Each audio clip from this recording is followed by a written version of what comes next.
Muita gente pensa que a Páscoa é aquela época que ganhamos ovos e chocolates e comemos um tão com a nossa família. Mas Páscoa não é isso. Páscoa é a maior história de amor que o mundo já viveu.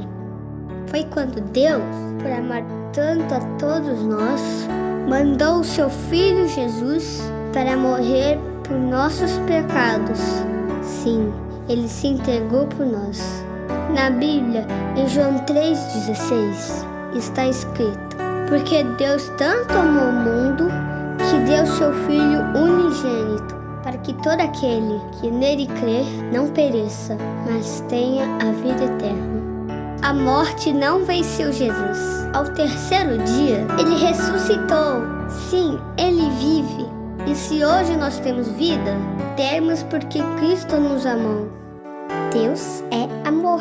E Páscoa é isso, o amor de Deus por todos nós. Porque Ele me salvou, porque por mim se entregou.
Muito bom dia a todos, nós estamos aqui para celebrar a nossa Páscoa e esse é um culto muito especial. Hoje, pela primeira vez em muitos anos, nós não estamos fazendo o nosso culto especial de Páscoa reunidos em congregação com os nossos irmãos, mas eu creio que Deus tem um propósito com tudo isso. É um momento em que nós vamos celebrar a Páscoa em nossas casas, com a nossa família, junto com os nossos familiares, e hoje nós vamos celebrar essa Páscoa aqui, também compartilhando a ceia do Senhor com os irmãos. Então, nesse momento, eu quero convidar você a abrir a palavra do Senhor em Hebreus capítulo 2, do versículo 11 ao 13, onde nós vamos estar lendo uma passagem bíblica que fala sobre a Páscoa. A Páscoa fala sobre o grande amor de Deus. A Páscoa conta a história de Deus. A Páscoa é a grande história do Evangelho.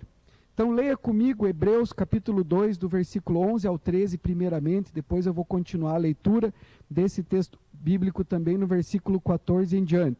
Diz assim a palavra do Senhor: Ora, tanto o que santifica, quanto os que são santificados provêm de um só. Por isso Jesus não se envergonha de chamá-los irmãos. Ele diz: proclamei o teu nome a meus irmãos, na assembleia te louvarei, e também nele porei a minha confiança. Novamente ele diz: aqui estou eu com os filhos que Deus me deu. Que passagem maravilhosa.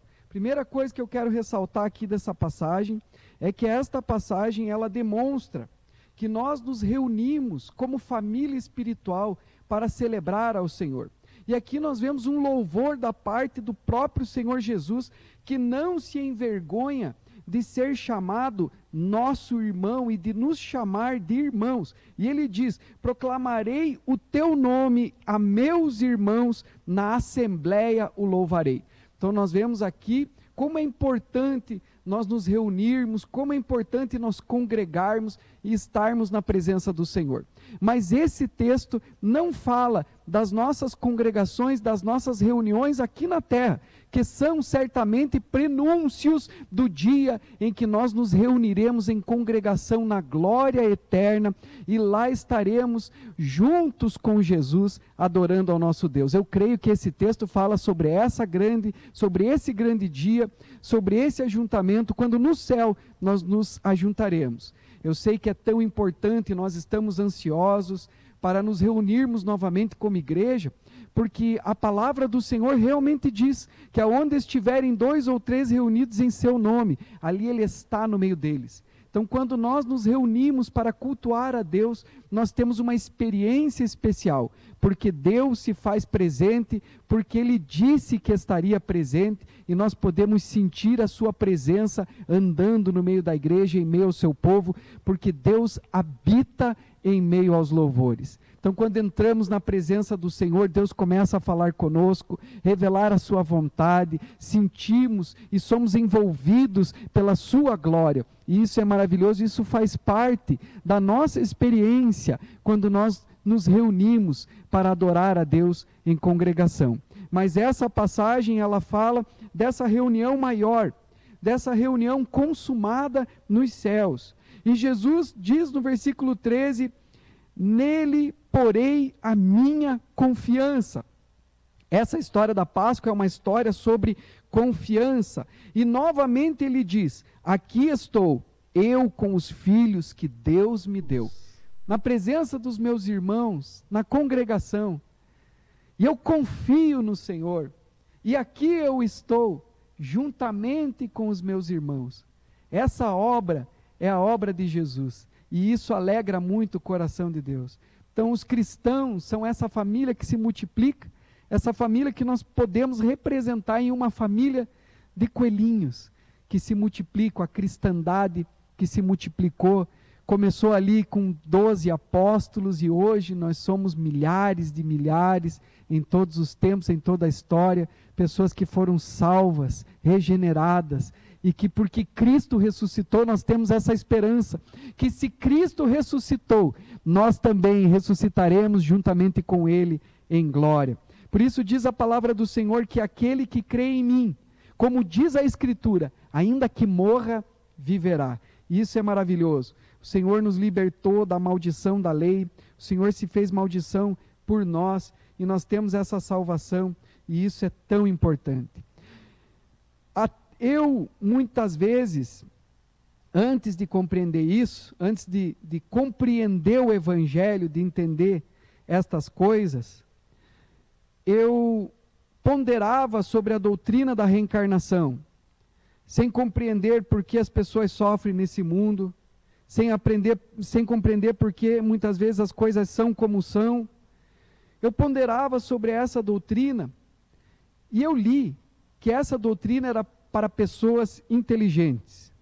Ora, foi me falar que essa doutrina é para pessoas inteligentes. Claro que eu queria ser inteligente. Claro que eu queria ser contado como aqueles que são inteligentes, que fazem uma boa escolha, que têm sabedoria.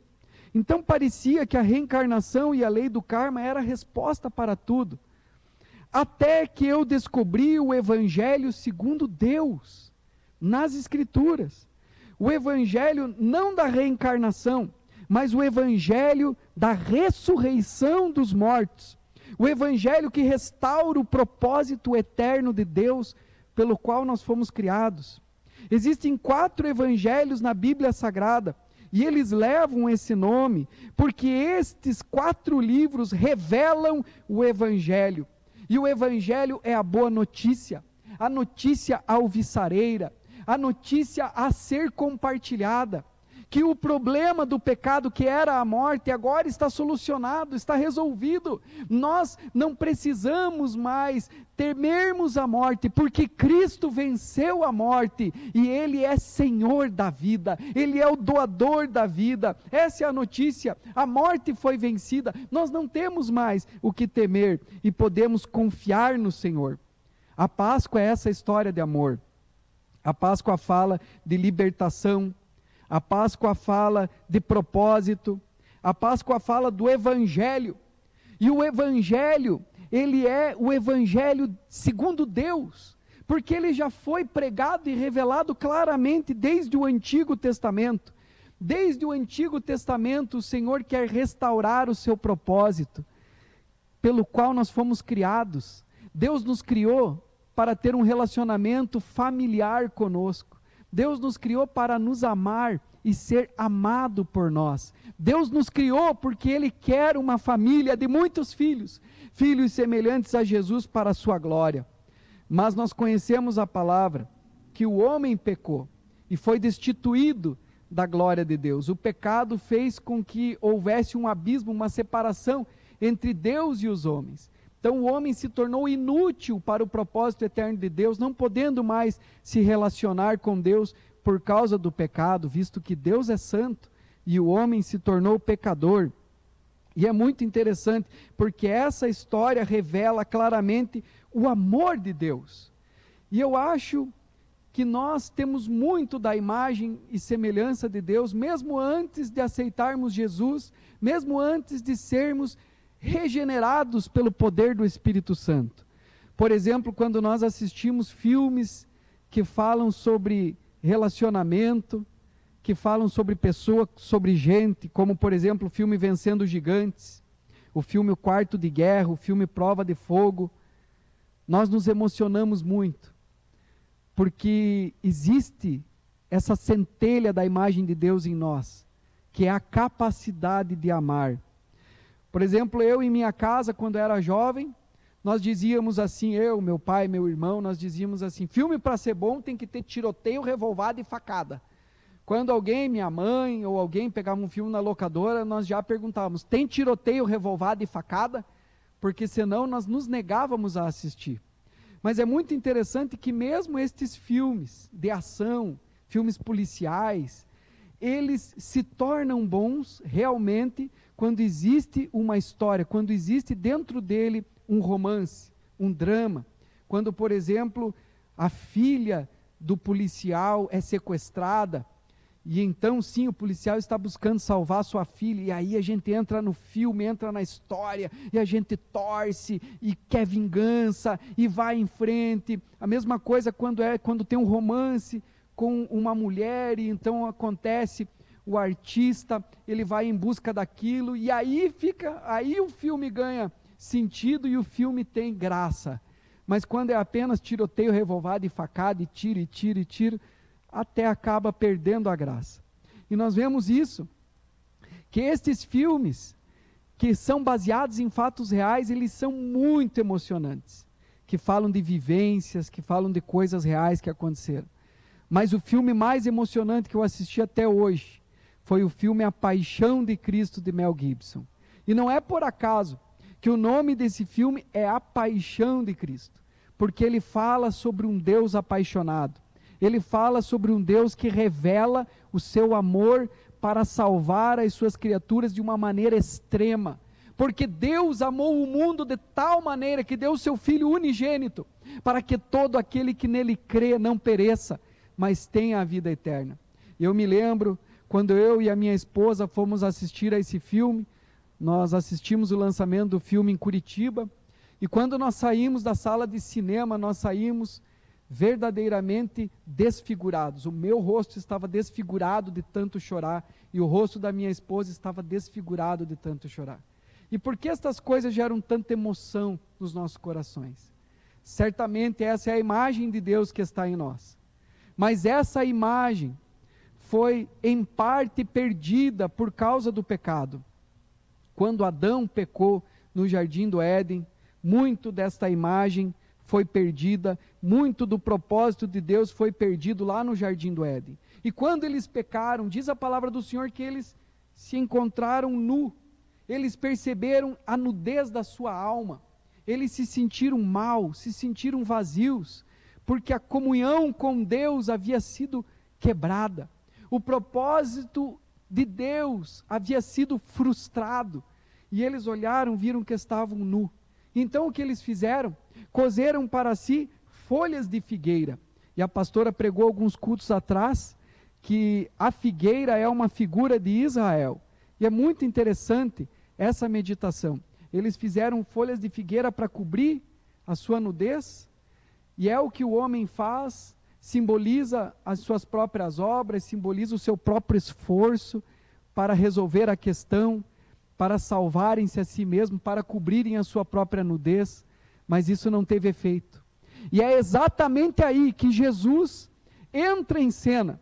Deus, já na queda, já no primeiro livro da Bíblia, já em Gênesis, no início da história, ele já prega o Evangelho. Quando Deus mata o animal e cobre a nudez do homem com o couro do animal. A palavra do Senhor diz que nós devemos nos despir da velha criatura e nos revestirmos do novo homem, que é segundo a imagem de Deus. Deus pregou o Evangelho aí. E aí a história continua, a história prossegue, e Deus, por causa do afastamento do homem, chama Abraão.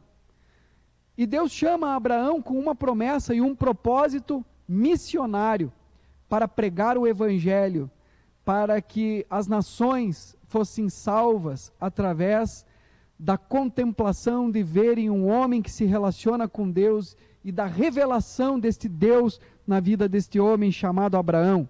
Então Deus revela o Evangelho através da vida de Abraão. Diz Gênesis capítulo 12, versículo 1 a 3. Ora, disse o Senhor a Abraão, sai da tua terra, da tua parentela e da casa de teu pai, e vai para a terra que eu te mostrarei. De ti farei uma grande nação, e te abençoarei, e engrandecerei o teu nome. Sê tu uma bênção. Abençoarei os que te abençoarem, e amaldiçoarei os que te amaldiçoarem. Em ti serão benditas todas as famílias da terra. Então aqui nós vemos o propósito missionário, que Deus chama um homem, para levantar através desse homem uma nação, e através dessa nação trazer a salvação. Em ti, Abraão, serão benditas todas as famílias da terra. Mas aqui, ainda a figueira não existia, porque Israel é a figueira. Então Abraão gerou Isaque, e quando Abraão gera Isaque, a Bíblia diz que Isaque é o filho da promessa, que em Isaque será chamada a tua descendência. A nação de Israel viria daquele filho prometido, daquele filho da promessa. Mas Deus já traz novamente o Evangelho, para mostrar, aqui está o Evangelho, aqui está a salvação. Quando Deus pede para Abraão, eu quero o teu filho Isaque, sacrifica o teu filho Isaque. E a Bíblia diz, a Bíblia chama Abraão de homem de fé, e diz que Abraão é o pai da fé. E por causa da sua fé, Abraão, ele foi justificado, e ele conseguiu um testemunho de que agradou a Deus. E como que Abraão creu em Deus? Abraão creu na ressurreição dos mortos. Porque como que pode um homem aceitar isso? Oferecer o seu filho em sacrifício a Deus. E Abraão pega Isaque, pega a lenha, pega todo o material para fazer o sacrifício, o cutelo, mas não leva o cordeiro, que simboliza Jesus, o cordeiro de Deus que tirou o pecado do mundo. Ele leva Isaque. No caminho, Isaque pergunta: pai, eu vejo aqui o cutelo, vejo a lenha, tudo está preparado, mas e o cordeiro, pai? Abraão fala para ele: meu filho, Deus proverá para si o cordeiro. E quando ele chega no monte, ele levanta a mão, e em seu coração, pela fé, ele crê que ele pode mesmo oferecer o seu filho em sacrifício a esse Deus poderoso, porque esse Deus poderoso é fiel, e ele pode inclusive ressuscitar o seu filho dentre os mortos, porque se Deus prometeu que esse é o filho da promessa, que dele viria uma grande nação, então ele cria e tinha certeza, e não tinha medo, mesmo em face da morte do próprio filho, que esse filho ressuscitaria dos mortos. Mas naquele momento, em figura, Deus o ressuscitou, porque ele é impedido, ele ouve uma voz, e é impedido, não faça isso, e quando ele levanta os olhos, está ali preso pelo chifre, um animal, um cordeiro, e então eles sacrificam esse cordeiro, porque Deus provê para si o cordeiro, aleluia. E o tempo passa, e Isaque tem um filho, chamado Jacó, e Jacó, ele tem 12 filhos, Jacó tem um encontro com Deus, Deus muda o seu nome para Israel, e então um dos seus filhos vai parar no Egito, vendido pelos irmãos, uma história triste, uma história complicada, familiar, mas lá no Egito, esse filho, por causa do poder de Deus, ele é levantado como primeiro governador, e aí nós vemos toda uma manifestação do poder de Deus, ao ponto de o próprio Faraó, maior líder da nação, crer no Deus desse homem, desse filho de Jacó, José.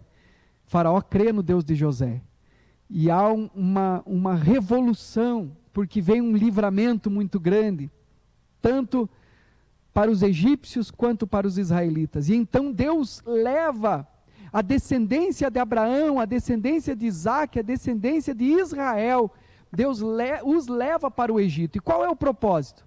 O propósito é que eles evangelizassem, o propósito é que os egípcios conhecessem o Deus de Israel, que não é feito de pau, nem de pedra, nem de ouro, que não é uma escultura, mas que é o Deus que não pode ser representado, porque ele não precisa de nada, ele é o Deus que criou os céus e a terra. Então o Deus de Israel é o Deus vivo, mas é invisível, tanto que as nações dizem: onde está o teu Deus? O nosso Deus está nos céus, pois ele criou os céus e fez a terra. E eles criam nesse Deus, eles professavam esse Deus. Porém Israel, lá no Egito, ao invés de evangelizarem, ao invés de ganharem aquela nação para Deus, eles se corrompem, eles que absorvem os costumes egípcios, a idolatria egípcia, e ali eles se tornam escravos daquele sistema, escravos do pecado. Por isso que o Egito simboliza isso, o Egito simboliza a escravidão do pecado, e eles começam, muitos anos de cativeiro, de escravidão, eles começam a gemer, começam a chorar, até o momento em que, por causa da tradição oral, a história que era passada de pai para filho, que era contada dentro das casas, e eles contavam sobre o Deus de Abraão, o Deus de Isaque, o Deus de José, que veio para o Egito, que interpretou os sonhos de Faraó. Eles contavam essas histórias, esse é o nosso Deus. Então eles lembravam disso. Por isso é tão importante você celebrar essa tradição da Páscoa com os seus filhos, e usar tudo que você tem para contar a história da ressurreição dos mortos, a história de Jesus. E porque eles tinham isso, passado de pai para filho, chegou um momento em que eles começam a clamar a Deus, o seu Deus, o Deus de Abraão, de Isaque e de Jacó: Senhor, livra-nos. E o clamor desse povo escravizado chega às narinas de Deus, e Deus levanta um libertador, Deus levanta Moisés. E então vem a história da Páscoa, aonde nasce esse termo Páscoa. Deus diz para eles na última praga: vocês farão isso apressadamente. Por isso que eu comecei dizendo, no início da pregação, que a Páscoa fala sobre, ela tem um senso de urgência. Nós devemos aprontar as nossas vidas, nós devemos nos apressar e estarmos prontos para nos encontrarmos com o Senhor nosso Deus. E eles apressadamente deveriam estar vestidos, deveriam matar um cordeiro, marcar com o sangue do cordeiro as vergas das portas e estar ali esperando, porque o anjo destruidor, o anjo da morte, a própria morte, passaria por cima. E na casa onde morreu o cordeiro não haveria morte, não morreria ninguém. Mas na casa onde não tivesse o sangue do cordeiro, a morte chegaria. Então a morte foi vencida e a morte passou por cima. O termo Páscoa é passar por cima.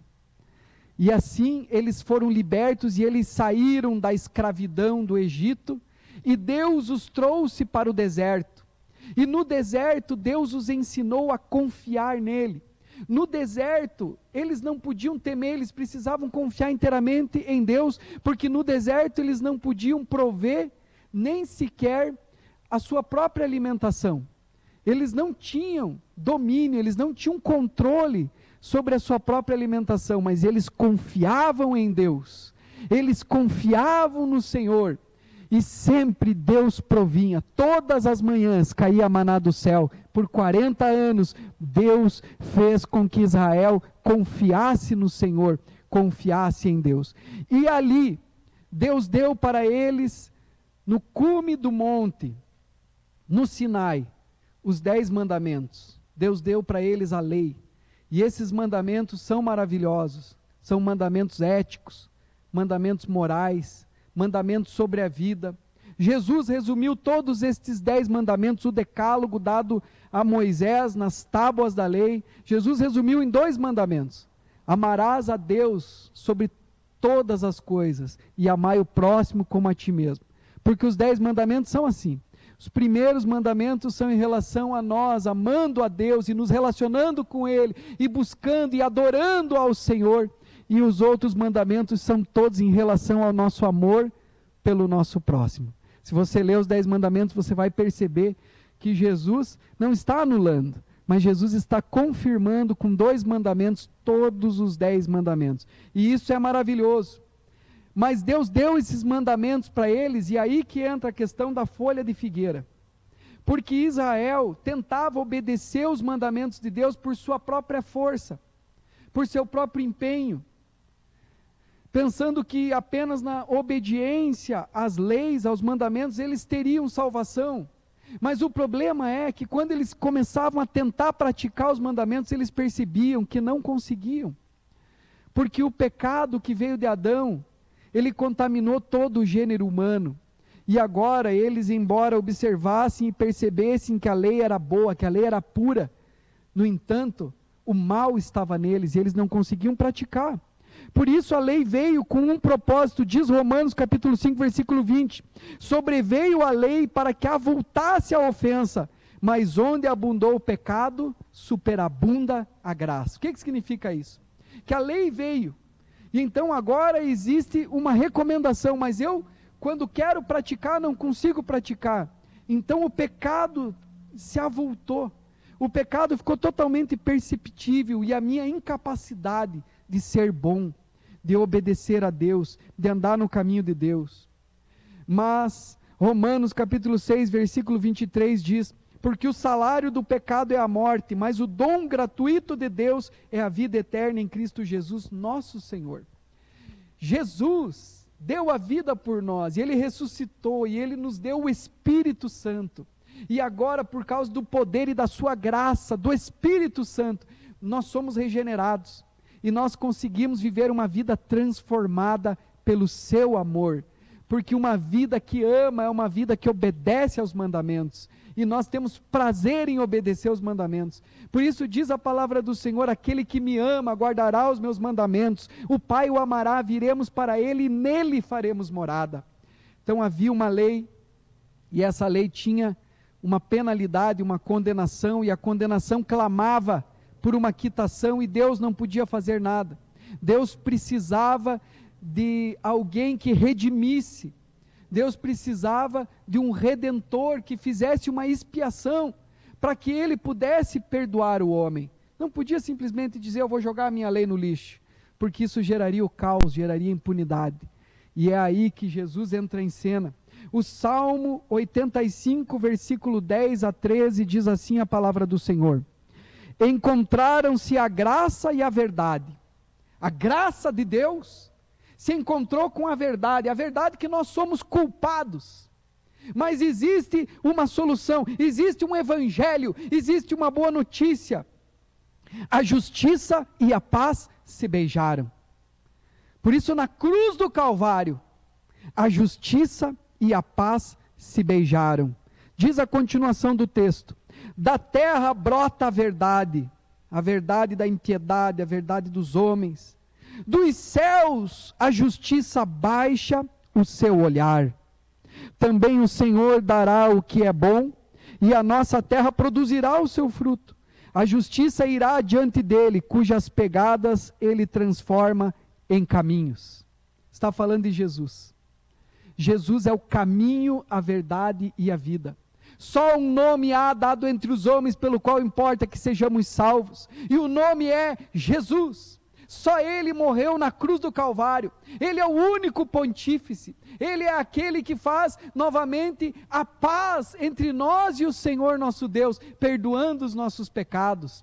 Através da obra da cruz, diz a palavra do Senhor que Ele arrancou o escrito de dívida que era contra nós, na lei, nas ordenanças de Deus, e cravou-os na cruz, despojou os principados e potestades, e deles triunfou na cruz. O Senhor os envergonhou a Satanás, envergonhou o demônio, envergonhou aquele que tinha o império da morte, triunfando dele, triunfando sobre ele. O Senhor é maravilhoso. Na cruz a verdade e a graça se encontraram, a justiça e a paz se beijaram. Essa é a redenção. Este é o Evangelho segundo Deus. Esse é o Evangelho revelado na lei, mas Deus também revela o seu Evangelho, o Evangelho segundo Deus, nos profetas. E para encerrar, eu quero ler para vocês a profecia de Isaías, capítulo 53, que revela o Evangelho segundo Deus, profetizado por Isaías, 700 anos antes.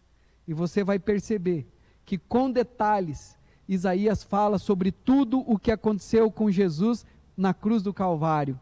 Diz assim, Isaías 53: quem creu em nossa pregação, e a quem foi revelado o braço do Senhor, porque foi subindo como renovo perante ele, e como raiz de uma terra seca, não tinha parecer nem formosura, olhámo-lo, mas nenhuma beleza havia que nos agradasse, era desprezado e o mais rejeitado entre os homens, homem de dores, e que sabe o que é padecer, e como um de quem os homens escondem o rosto, era desprezado, e dele não fizemos caso. Certamente ele tomou sobre si as nossas enfermidades, e as nossas dores levou sobre si, e nós o reputávamos por aflito, ferido de Deus e oprimido, mas ele foi transpassado pelas nossas transgressões, e moído pelas nossas iniquidades. O castigo que nos traz a paz estava sobre ele, e pelas suas pisaduras fomos sarados. Todos nós andávamos desgarrados como ovelhas, cada um se desviava pelo caminho, mas o Senhor fez cair sobre ele a iniquidade de todos nós. Ele foi oprimido e humilhado, mas não abriu a boca. Como cordeiro foi levado ao matadouro, e como ovelha muda perante os seus tosqueadores, ele não abriu a boca. Por juízo o opressor foi arrebatado, e de sua linhagem, quem dela cogitou? Porquanto foi cortado da terra dos viventes, por causa da transgressão do meu povo, foi ele ferido. Designaram-lhe a sepultura com os perversos, mas com o rico esteve na sua morte, posto que nunca fez injustiça, nem dolo algum se achou em sua boca.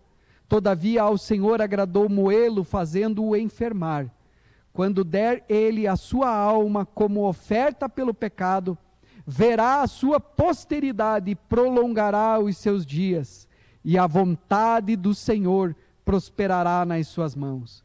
Ele verá o fruto penoso do trabalho da sua alma e ficará satisfeito. O meu servo, o justo, com o seu conhecimento justificará a muitos, porque as iniquidades deles levará sobre si. Por isso eu lhe darei muitos como a sua parte, e com os poderosos repartirá ele o despojo, porquanto derramou a sua alma na morte, foi contado com os transgressores, contudo levou sobre si o pecado de muitos, e pelos transgressores intercedeu. Aqui está o Evangelho segundo Deus. Esse é o nosso Evangelho, essa é a nossa fé. Nós cremos na ressurreição dos mortos. Jesus venceu a morte e ele ressuscitou. E se ele ressuscitou, nós ressuscitaremos juntamente com ele naquele dia. Jesus é a nossa Páscoa. Podemos confiar em Deus. Mesmo em face da morte, não temos medo, porque sabemos que um dia estaremos adorando e louvando ao Senhor na congregação, junto com Jesus. E esse é o sentido da urgência que a Páscoa traz para nós. Nós estamos vivendo em tempos em que já ouvimos a trombeta soar, e Deus está clamando ao seu povo: apressa-te, arrumem-se, preparem-se, prepara-te, ó Israel, para te encontrares com o teu Deus. Então que você possa ter a marca do sangue de Jesus aí na sua casa, para que todos nós possamos nos encontrar naquele dia, juntamente com o nosso Deus. Nesse momento quero convidar você a ouvir um louvor, em nome do Senhor Jesus. Vamos adorar a Deus. Aleluia.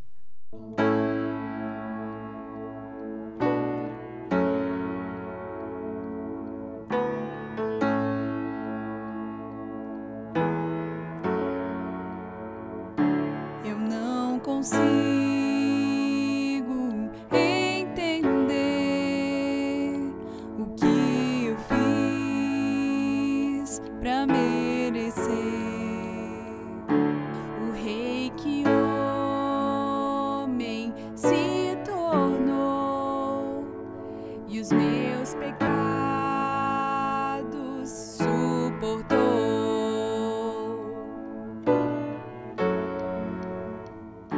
Seu nome é Emanuel, o Rei dos Reis é o Senhor. Um gesto simples de amor, um jumentinho livrou. Bendito é o Rei que vem em nome do Senhor. Toda a terra canta ao Messias. A morte não pôde deter, o sangue derramado foi. Ao terceiro dia ressuscitou.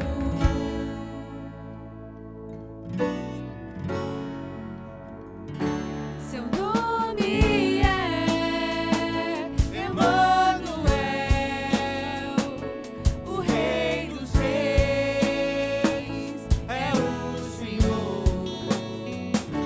Um gesto simples de amor, no jumentinho triunfou. Bendito é o Rei que vem em nome do Senhor. Toda a terra canta ao Messias. A morte não pôde deter, o sangue derramado foi. Ao terceiro dia ressuscitou. Bendito é o Rei que vem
bom dia a todos. Hoje é domingo de Páscoa e nós vamos fazer esse memorial do Senhor, a ceia do Senhor nessa manhã. E para nós é um momento muito especial, porque é a primeira vez que nós vamos fazer com a igreja vazia. Vocês não estão vendo a igreja vazia, mas nós estamos aqui e estamos contemplando. Por isso que nós vamos fazer aqui a nossa ceia em família. A Helena está aqui, o pastor está aqui, e nós vamos ceiar em família. E vamos estar torcendo para que no próximo mês nós possamos estar juntos aqui, ceando, porque esse memorial é um memorial muito importante da parte do Senhor, em que a gente faz memória do que Ele fez na cruz do Calvário por nós, do seu sacrifício, e esse é um momento muito lindo. Então eu quero que você aí na tua casa, prepare o teu pão, o teu suco. Eu sei que você já deve ter os elementos organizados, e nós vamos fazer a leitura da palavra do Senhor. Então, convido você também aí na sua casa a abrir a palavra do Senhor lá em 1 Coríntios, capítulo 11, no versículo 23. 1 Coríntios, capítulo 11, versículo 23. Nós vamos ler esse texto sagrado, aonde faz memória da ceia do Senhor. Diz assim a palavra: porque eu recebi do Senhor o que também vos entreguei, que o Senhor Jesus, na noite em que foi traído, tomou o pão e, tendo dado graças, o partiu e disse: esse é o meu corpo que é dado por vós. Fazei isto em memória de mim. Por semelhante modo, depois de haver ceado, tomou também o cálice, dizendo: este cálice é a nova aliança no meu sangue. Fazei isso todas as vezes que beberdes em memória de mim. Porque todas as vezes que comerdes esse pão e beberdes esse cálice, anunciais a morte do Senhor até que Ele venha. Por isso, aquele que comer o pão ou beber o cálice do Senhor indignamente, será réu do corpo e do sangue do Senhor. Examine-se, pois, o homem a si mesmo, e assim coma do pão e beba do cálice. Pois quem come e bebe sem discernir o corpo, come e bebe juízo para si. Eis a razão porque há entre vós muitos fracos e doentes, e não poucos os que dormem. Porque se nós julgássemos a nós mesmos, não seríamos julgados. Mas quando julgamos, somos disciplinados pelo Senhor, para não sermos condenados com o mundo. Então, para mim, a ceia, ela é um momento de fortalecimento mensal, aonde nós encerramos um ciclo. Nós fazemos a ceia do Senhor uma vez por mês na igreja. E então, quando eu participo da ceia do Senhor, do corpo e do sangue dele aqui prefigurado, eu me sinto fortalecida para vencer mais um mês, para vencer o mundo, para vencer o pecado. Então eu creio que hoje essa ceia, ela tem um significado ainda mais importante, porque todos nós precisamos ser fortalecidos no nosso homem, na nossa mulher interior, pelo Espírito Santo de Deus. Então eu quero exortar você que você participe nesse momento aí com a tua família. Vai ser um momento de fortalecimento espiritual para você e para toda a tua família, em nome de Jesus. Glória a Deus. E também é muito importante que você se examine. A Bíblia diz, nesse texto que a pastora leu, examine-se o homem a si mesmo, e então coma do pão e beba do cálice. É muito importante que nós venhamos nos examinar. E uma outra recomendação da ceia do Senhor é que nós fazemos isto anunciando a obra dele na cruz do Calvário, que Jesus é a nossa Páscoa, e hoje nós estamos celebrando a Páscoa. Então, a obra dele de salvação, de redenção na cruz do Calvário, a sua ressurreição, a sua ascensão aos céus, porque ele ressuscitou, ascendeu aos céus diante de muitas testemunhas, mas a ceia do Senhor, ela proclama até que ele venha. Então, até que o Senhor venha, nós fazemos a ceia, que é um memorial de toda a obra de redenção, que o Senhor venceu a morte, que o Senhor nos deu a vida, que nós não precisamos mais temer, que ainda que nós venhamos morrer, nós viveremos, porque assim como Cristo ressuscitou, nós ressuscitaremos juntamente com Ele, e fazemos isto anunciando até que Ele venha, porque o Senhor vai voltar uma outra vez para nos buscar, para arrebatar o seu povo, e então é necessária esta ceia mensal, para que nós possamos estar meditando sobre a condição da nossa espiritualidade, da nossa vida, da nossa conduta, do nosso relacionamento com Deus, meditando, examinando nesse espírito introspectivo. Examine-se o homem a si mesmo, para que você possa estar preparado quando o Senhor voltar. Nós já estamos ouvindo as trombetas, cremos que o noivo está às portas. Então essa é a grande mensagem de tudo isso que nós temos visto nos nossos dias. Prepara-te, ó Israel, para te encontrares com o teu Deus. Nesse espírito eu quero pedir que você agora, juntamente comigo, possa estar consagrando o teu suco de uva, que você vai compartilhar aí na sua casa, junto com os seus familiares, o pão também, que nesse espírito nós possamos estar consagrando a ceia do Senhor em nome do Senhor Jesus. Então vamos consagrar, quero pedir para a pastora segurar o microfone aqui para mim. O Senhor Jesus, na noite em que foi traído, ele tomou o pão, deu graças e disse: este é o meu corpo, que eu entrego em favor de vocês, o meu corpo partido por vós. Então, Senhor meu Deus, consagra, ó Deus, este pão que eu seguro nas minhas mãos, e também este pão, ó Deus, que os irmãos vão compartilhar na casa, ó Deus, de todos os amados irmãos da igreja, de todos aqueles que acompanham essa transmissão e que estão juntamente conosco participando da ceia do Senhor. Que o Senhor consagre este pão, ó Deus, em nome de Jesus. Amém e graças a Deus. Semelhantemente, o Senhor tomou o cálice, dizendo: este cálice é a nova aliança do meu sangue, que eu derramo em favor de vocês, em favor de vós. Senhor Deus, nós te agradecemos por este cálice que simboliza a nova aliança e o teu sangue que foi vertido na cruz do Calvário, para que nós pudéssemos ter vida, ó Deus. O Senhor morreu a nossa morte. E nós te agradecemos, ó Pai, porque podemos participar, Senhor amado, como corpo de Cristo, desse cálice e desse pão, bebendo e nos alegrando por tamanha obra de redenção, porque cremos, ó Deus, na ressurreição dos mortos e cremos em nossa salvação, para a honra e glória do teu santo nome. Amém e graças a Deus. Amém? Então eu quero fazer uma oração nesse momento. Peço que todos fechem os olhos. Senhor, nesse momento nós pedimos, ó Deus, perdão pelos nossos pecados, purifica-nos. Senhor, nós não queremos participar indignamente, porque a tua palavra diz que aquele que participa sem discernir o corpo e o sangue do Senhor, ele está participando indignamente, porque ele não compreende que ele precisa se arrepender das suas más obras, dos seus pecados, de tudo aquilo que não te agrada.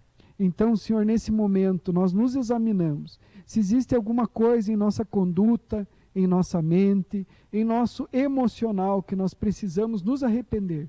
Quem sabe liberar o perdão para alguém ou pedir perdão. Senhor, que nós possamos estar fazendo isso agora, ou tomando a decisão de fazer isso agora, para que o teu sangue nos perdoe e nos purifique de todo o pecado. É o que nós te pedimos em nome de Jesus. Amém e graças a Deus. Nesse momento, você pode participar da ceia do Senhor, participe do pão e depois troque o cálice com a pessoa que está junto a você, em nome de Jesus, e participe.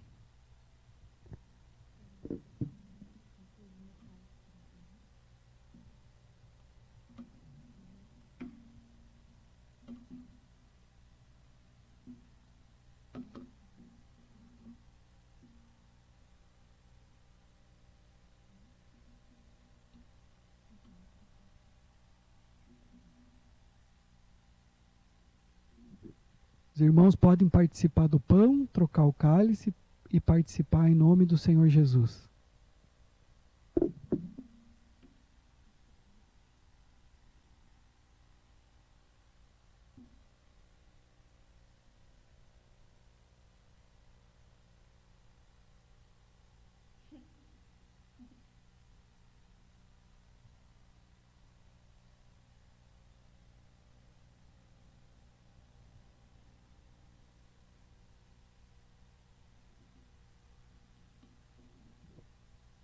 Glória a Deus. Que Deus abençoe a todos os irmãos nesse dia de Páscoa. Que o Senhor esteja com todos. Em nome de Jesus, nós estamos com muita saudade para nos reunirmos todos aqui na família espiritual novamente, na presença de Deus. Quero pedir para a pastora encerrar fazendo uma oração em nome de Jesus. Amém. Feche os teus olhos e aí mesmo na tua casa, com toda a tua família, receba a bênção de Deus. Que o Senhor abençoe você e a tua família, que o Senhor guarde você, que o Senhor te proteja e que o Senhor dê a todos vocês uma semana abençoada para a glória de Deus. É o que nós te pedimos, Pai, neste domingo de Páscoa, neste domingo de vitória, Pai, sobre a morte, Pai. Nós te pedimos vida e vida com abundância. Que essa seja a bênção sobre cada lar, sobre cada família, em nome de Jesus. Amém. E uma feliz Páscoa para todos vocês, em nome de Jesus. Amém.